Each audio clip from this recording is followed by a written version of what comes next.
자연 생태계를 담은 영상을 시청한 적이 있었습니다. 제가 본 영상은 고릴라들의 일상이었습니다. 야생 상태에 살기 때문에 본능에 의해서 살 줄 알았는데 리더의 진두지휘 아래 일사불란하게 그들이 규칙적인 생활하는 것을 보고 놀랐습니다. 근데 고릴라 생태를 연구하는 학자들에 의하면 이 고릴라 리더는 항상 초조와 긴장 속에서 하루하루를 보낸다고 합니다. 이유가 무엇인가 하니까 이 리더의 자리를 넘보는 신참들이 절비하기 때문에 그렇습니다. 제가 보았던 영상도 마찬가지입니다. 신참이 리더에게 도전장을 냈습니다. 얼마나 피 터지게 싸웠는지 그 혈전을 제가 보았습니다. 그 결과 그동안 리더의 위치를 고수하고 있던 리더가 신참에 의해서 패배를 당하고 리더의 자리에서 물러나는 장면이었습니다.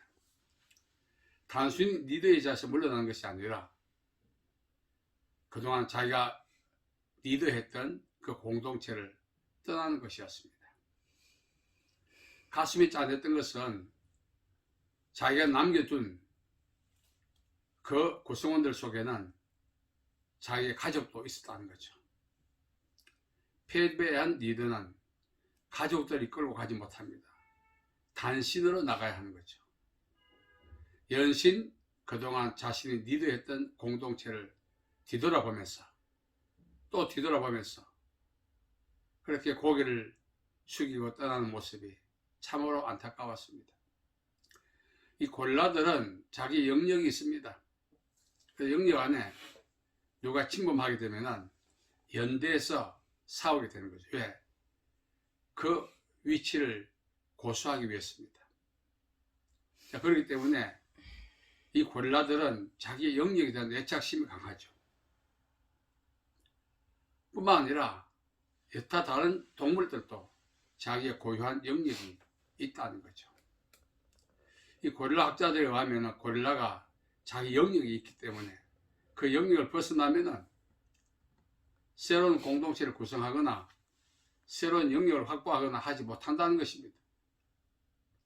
그래서 혼자 배회하다가 슬슬 죽어간다는 것입니다.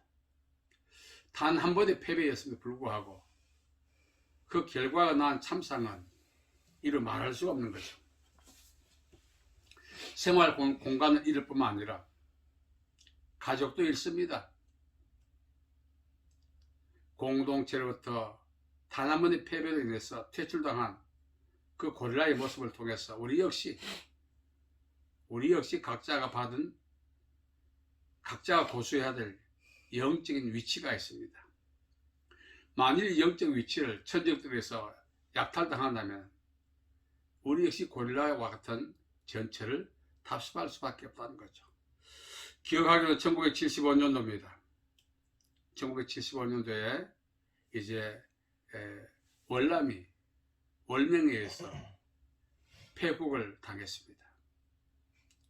그때 많은 월남인들이 보트에 뗏목에 몸을 싣고 자유를 찾아 망망대해를 헤매야 했습니다.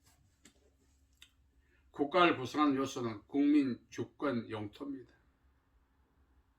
영토가 있어야 합니다.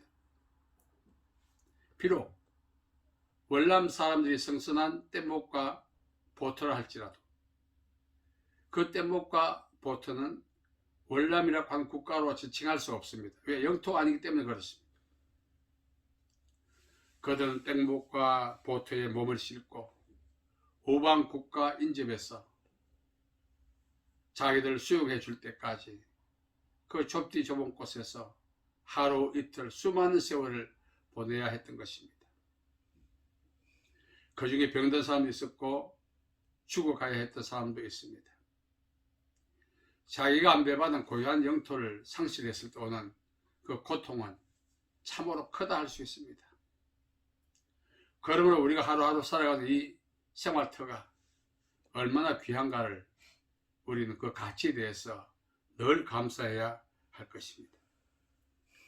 신참에 의해서 퇴출당한 전직 리더, 슬슬이 죽어갈 수밖에 없듯이 체제를 고수하지 못함으로써 패국을 당함으로써 뗏목과 보트에서 죽어야 했던 당시 수많은 월남민들, 자, 그들의 모습이 단순히 우리와 무관하지 않습니다.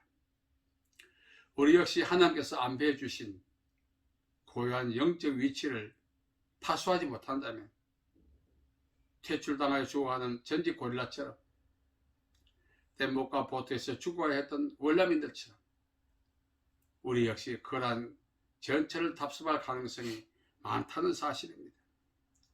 자, 그렇다면 우리로 하여금 퇴출당한 전직 고릴라 같은, 또 보트와 뗏목에서 죽어가야 했던 월남민 같은 그런 상황으로 몰아가는 그런 원수는 무엇입니까?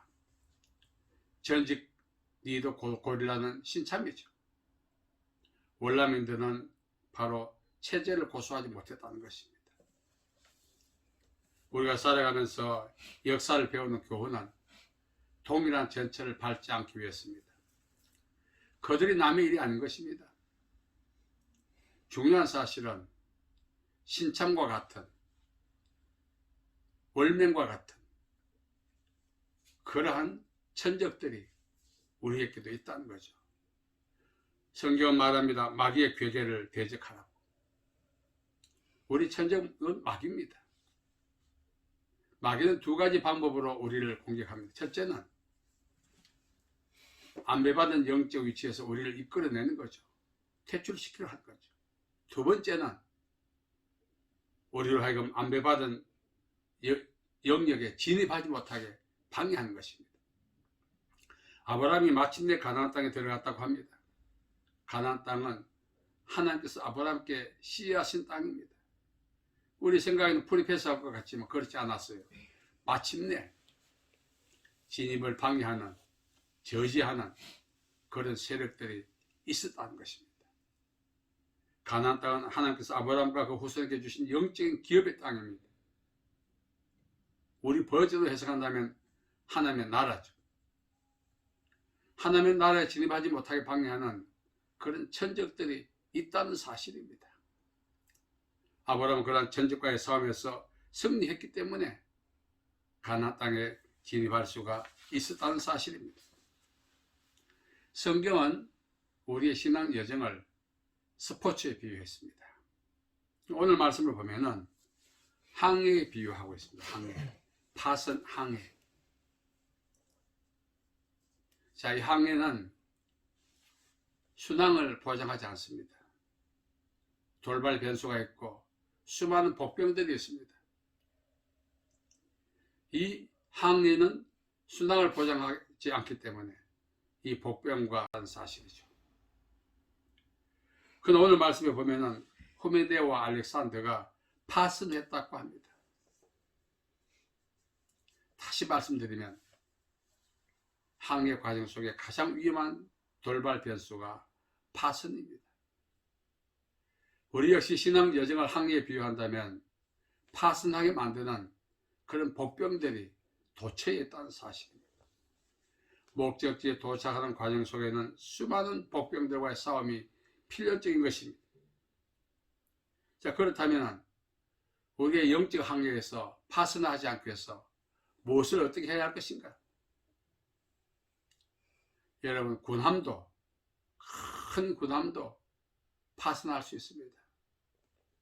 군함을 압도하는 강력한 쓰나미가 일어난다면 한 나라도 침식당하는 것입니다. 자, 그렇기 때문에 우리 신앙의 여정, 영적 항해에서 후메네와 알렉산더처럼 파선당하지 않기 위해서 어떻게 해야 할 것인가?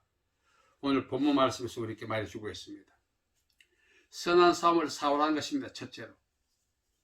이 선한 싸움은 아고나라는 뜻입니다. 이 선한 싸움은 구체적으로 두뇌만 갖고 싸우는 것이 아닙니다. 신체의 한 부위만 갖고 하는 것이 아닙니다. 두뇌와 신체, 전격을 다해서 싸우는 것입니다. 그러므로 우리는 우리의 신앙 항해를 방해하는 그런 복병들이 나타날 때 전인격을 다하여 싸워야 한다는 것입니다. 말씀드린 것처럼 우리 신앙의 전적은 막힙니다. 또 하나가 있습니다. 우리의 개인적인 죄입니다. 이것을 위해서 우리는 전인격을 다해서 싸워서 우리는 대적해야 하는 것입니다. 마귀는 대적하고 죄는 우리의 삶의 영역에서 퇴출시켜야만 하는 것입니다. 만일 이것을 방치하다가는 우리는 천적들에 의해서 파손당할 수밖에 없다는 것입니다. 비록 오늘까지 우리가 순항해 왔다 할지라도 하나님의 나라에 진입하기까지는 아직 많은 여정이 남아 있습니다. 이 여정 속에는 수많은 복병들이 대기하고 있는 거죠. 여리고 도상에 강도가 나타난 것처럼. 그건 우리가 단순하게 읽습니다만 순례자의 길이기 때문에 거기는 도둑이 나타날 리가 만무합니다. 그럼에도 도둑이 나타나서 모든 것을 빼앗고 그만 죽게 된 상태로 길가에 버리시지 않습니까? 우리 신앙의 여정에 특별히 복병이 많다는 거죠. 이 복병을 이기는 방법은 전인격을 다해서 복병이 출현할 때 싸워야 한다는 것입니다. 마귀는 대적하고 죄는 퇴출시켜야 하는 것입니다. 그래야만 이 순항을 보장받을 수가 있습니다. 두 번째는 착한 양심을 가져야 합니다. 양심은 시대의 대시서라고 하는데 인식한다는 뜻입니다. 우리는 하나님이 우리에게 양심을 주셨습니다. 양심은 우리의 내적 재판관 역할을 하죠. 옳고 그름을 판단하게 합니다. 이 양심의 고통을 우리는 외면해서 안 되는 거죠. 우리는 양심의 소리를 통해서 하나님의 음성을 듣기도 하고 양심을 통해서 균형을 잡기도 합니다. 그런데 우리는 왜 사람들이 어긋난 생활을 하는가? 왜 균형을 상실하는가? 여러 가지 이유가 있지만 양심에 민감하지 않기 때문에 그렇습니다. 바울은 이 마지막 종말론적 현상 중에 하나로서 양심이 화인을 맞는 사람이 있다고 했습니다. 양심이 화인을 맞는다는 것은 양심의 소리에 더 이상 귀를 기울이지 않는다는 것입니다. 모든 것을 대수롭게 여기는 거죠. 자, 그러한 상태가 단순히 죄에 대해서 무감각한 것이 아니라 양심이 화인을 맞은 것입니다. 양심이 살아있다는 것, 죄로 인해 고통받고 있다는 것, 그 자체가 은혜입니다.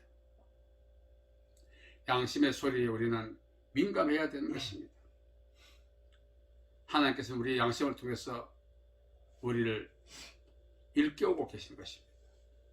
오늘 많은 사람들이 양심의 소리에 귀를 기울이지 않습니다. 이익이 된다면, 선점할 수 있다면 그 과정 속의 방법들이 부정직하다 할지라도 강행하게 하는 것입니다. 우리는 양심의 소리를 들어야 합니다. 양심의 소리에 민감할 때 우리는 균형을 회복할 수 있고 이탈했던 길에서 정로로 다시 진입할 수가 있다는 것입니다. 하나님의 나라로 가는 그 항해 과정 속에 우리는 영적 균형을 잘 유지해야 합니다. 물론 하나님이 말씀도 우리를 일깨우시지만 그 말씀을 우리가 양심을 통해서 발견하게 되는 것입니다. 롯이 이제 소돔에 있을 때 양심이 상했다 베드로 사도는 말합니다. 소돔 사람들의 행동에 대해서 너무나 양심이 고통을 받은 것입니다. 우리 버전으로 해석한다면 양심을 투명하게 하기 위해서 노력해야 한다는 사실. 자, 우리 신체가 면역력이 약하면 병이 들죠. 면역력은 신체의 웅벽과 같습니다. 우리 영혼의 웅벽은 무엇인가? 양심이죠. 양심이 붕괴되면 영혼도 무너지게 되는 것입니다. 그래서 우리 남은 여성 잘 항해하기 위해서 우리는 투명한 양심을 유지해야 합니다. 세 번째는 이제 믿음으로 일관해야 합니다. 후메네오와 알렉산더가 이제 파송했다 이렇게 말하는데 이들은 에베소 교회를 무너뜨렸습니다. 진리를 고수하지 못한 거죠. 영적인 붕괴 속에는 진리를 따르지 않기 때문에 그렇습니다. 우리는 진리 대신 하나님의 말씀을 쫓아 살아야 하는 것입니다. 그 진리가 믿음으로 일관되게 우리를 만들어가는 것입니다. 하나님의 말씀은 내 길이 내 발의 등이요 내 길이 빛이라고 했습니다. 그리고 항해 과정 속에는 등대가 있어야 하죠. 오늘 우리는 하나님의 말씀에 기초한 일관된 믿음을 가져야 합니다. 예수님께서도 내 말을 듣고 행하는 자는 그 주초를 반석에 세운 지혜로운 사람 같아서 비가 오고 창수가 나고 바람이 불어 부딪히되 무너지지 않는다 했어요. 비와 창수와 바람 그 자체만으로도 충분히 집을 허물 수 있습니다. 이것들이 합세했기 때문에 그 강력함은 말로 다 할 수 없죠. 항해 역시 마찬가지입니다. 오늘 우리가 살아가면서 우리 영적 항해를 방해해서 하나님의 나라에 진입하지 못하게 만드는 그 악한 마귀의 괴계를 우리는 능히 대적하기 위해서 하나님의 말씀 위에 굳게 서야 한다는 것입니다. 앞서 말씀드린 것처럼 신참회에서 리더의 자리를 빼앗기고 퇴출당해 죽어가야 했던 전직 고릴라 리더, 체제를 고수하지 못함으로써 뗏목과 보트에서 죽어가야 했던 월남인들, 그러한 사람들의 모습을 통해서 우리 역시 영적 항해에 실패한다면 그들의 모습이 곧 나의 모습이 되는 것입니다. 그들의 종말이 우리의 종말이 되는 것입니다. 오늘 성경은 우리에게 말합니다. 영적 항해에 성공하라고. 그렇게 해서 저와 여러분이 정말 이 영적 항해에서 성공해야 합니다. 근래 들어서 제가 이제 가슴을 치는 것이 있습니다. 우리가 이 땅에서 살면서 잘 사는 것도 중요하고 여러 가지 많은 것이 중요하지만 가장 중요한 것은 영적 항해에 성공해야 한다는 것입니다. 목사를 해서 성공한다는 보장이 없습니다. 성도를 해서 실패한다는 그런 것도 없어요. 목사이든 성도이든 영적 항해에 성공하지 않는다면 땅에서 살았던 그 모든 삶은 의미가 없는 것입니다. 오늘 저와 여러분은 선한 삶을 싸워야 합니다. 양심을 지키고 양심의 소리에 민감해야 합니다. 진리에 기초한 일관된 믿음을 우리가 가져야 합니다. 그로 인해서 이 영적 항해를 잘 갈무리할 수 있어야 하는 것입니다. 앞서 말씀드린 것처럼 마귀는 두 가지 괴계가 있습니다. 영적 위치에는 우리를 이끌어내는 것이 있고, 아담 보십시오. 에덴 동산은 아담이 받은 영적 위치입니다. 죄로 인하여 퇴출당하지 않습니까? 남의 일이 아닌 것입니다. 우리에게도 그런 가능성이 있다는 사실이죠. 오늘 바울은 디모데를 향하여 파선당하지 않도록 주의해라. 우리께 주시는 하나님의 음성인 것입니다. 이 마지막 시대에 하나님의 경외함이 사라지고 형식만 남은 그러한 시대에 모두가 파선할 수밖에 없는 그런 조건 속에 우리가 있습니다. 우리는 파선을 이기고 하나님이 예배하신 영적 위치에 진입하는 그날까지 선한 삶을 싸우고 양심에 민감하고 진리에 기초한 믿음으로써 싸워나가시기를 예수님의 이름으로 축복합니다. 살아계신 아버지 하나님, 은혜와 자비와 사랑을 감사합니다. 오늘 우리가 이곳에 이른 까닭은 하나님의 크신 은혜입니다. 주여 변함없이 우리에게 은혜를 주셔서 이 영적 항해를 마치고 하나님께서 우리를 위해서 예비하신 영적인 영토 천국에 넉넉히 진입할 수 있는 저희들 되게 도와주시옵소서. 일상에서 선한 삶을 싸워 이기게 하시고 양심의 소리에 민감하게 하시고 진리에 기초한 믿음을 갖고 살아가므로 하나님이 예비하신 이 귀한 축복을, 이 영적 항해를 갈무리할 수 있도록 도와주시옵소서. 예수님의 이름으로 기도하옵나이다. 아멘.